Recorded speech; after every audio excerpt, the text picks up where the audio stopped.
it'll make sense in the next few months, because I think we're looking at not years in this short-term look. I'm thinking we're looking at some months. So there's importance, I believe, in the warning that I got from the Lord. So there's a part of this that was literally like a interstate in front of me. Donna and I were traveling in some type of vehicle down this interstate, and we had to come to a halt and then move very slowly forward because of these multi and large potholes that were in the road in front of us.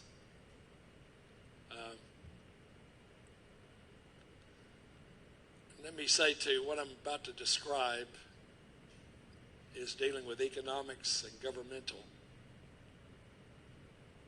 issues, and then the governmental issues would include resources, source resources, finances, support, those types of things, from states right down to individuals. So the road was filled with potholes for some hundreds of yards. It was not lengthy. So what I'm describing is a short, difficult time in our nation. It's not the big one that has been foretold by the Lord, but it is short term, but not far in front of us. Does that make sense? So the roadway was filled with potholes due to the lack of them being addressed over the years. Potholes representing different things, some of different depths. I knew this. To go speeding through that area would be to blow out your tires and break your axles on the vehicle if you went fast. What was already slowed down became much slower, of necessity. That's an economic term.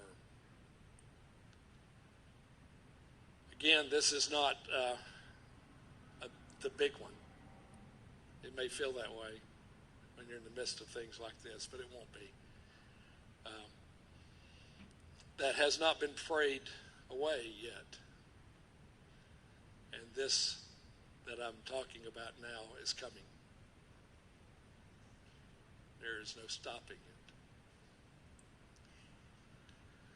So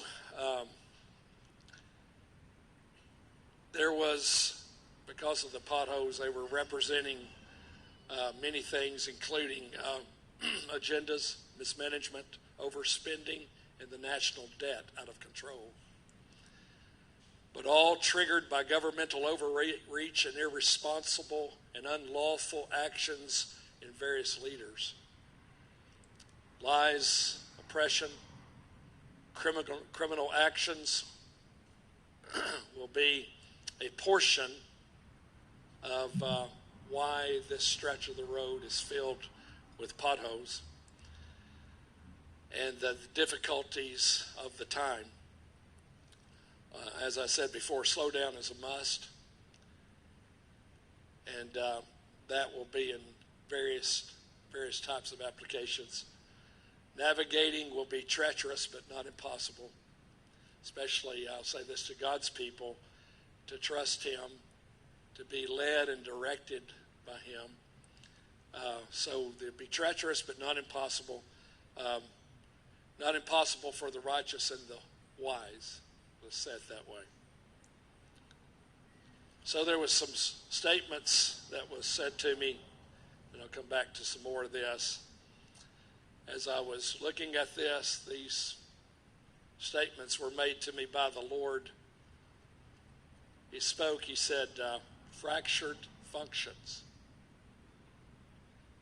The breaking of structure in the nation like bones of support being broken. Secondly, functional disabilities, the restriction of and on movement within the nation, as well as progress. Instead, limitations. Lastly, disabling of functions, particularly important functions, as well as unnecessary functions. In fact, unnecessary functions, unimportant functions were leading to the disabling of important functions because they have robbed and drained the resources. There'll be no bailout this time.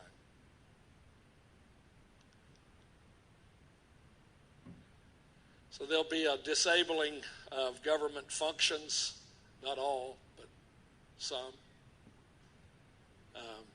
as well as disabling of certain businesses, disabling of supply and demand for short periods of time, some areas of the nation worse than others. So the demand of supplies will not be able to be met, part of that being to the lack of movement at times going on in the nation. Again, this will be short term, and it will then be better. But I say again, it's not the end, nor is it the big one that the Lord has talked and spoken about for years and foretold. Worse will follow what we're about to experience. And it will be, what I saw in this was national. The worse is international. But it's at a distance. The mercy of God is in this so that we can trust him again, as we must always.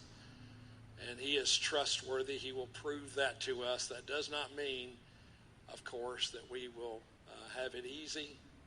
It does not mean that everything will be great and taken care of. That's not what I'm saying. That's not what the Lord is saying. But we can trust him. Right?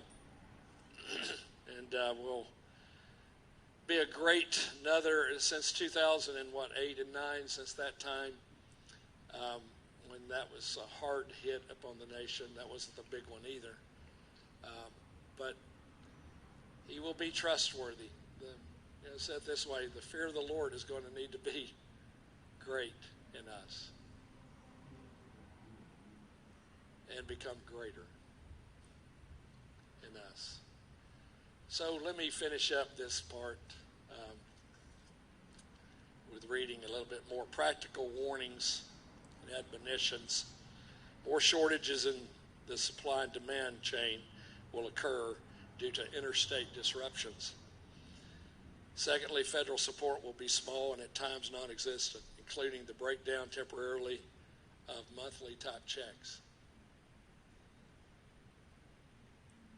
Thirdly, some states will be forced to provide for what the federal government cannot. Others will be unable because of their own economic issues.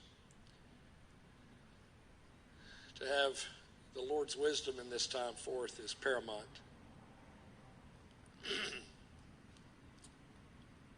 I would advise strongly, if possible, for you who do not have, let's say it this way, if you're depending upon the supermarket, I would advise strongly that you store up at least a few weeks worth of food. That's dialing it way back for me.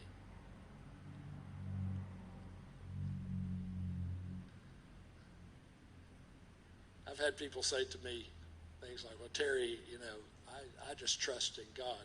No, you're trusting in the system we have, and it's not trustworthy. And I don't need to store because I trust God. If you go back 100 years in this nation, that would be foolish talk. There were no supermarkets. We have built a trust in our system, and I'm telling you, it's going to be shaken. We're not trusting God, we're trusting we can go to the supermarket. And I'm just uncovering it in front of us. That lack of trust that actually shows. We're going to need to trust the Lord. Depending on where you live, things can be way worse than others, of course. If you're able to grow gardens, if you're able and have been able, if you have your own meat, those types of things, this will not be as big a problem for some as it will be for others. But I still advise you to store food and to read the Proverbs chapter 6, where even the ant knows enough to store. Right?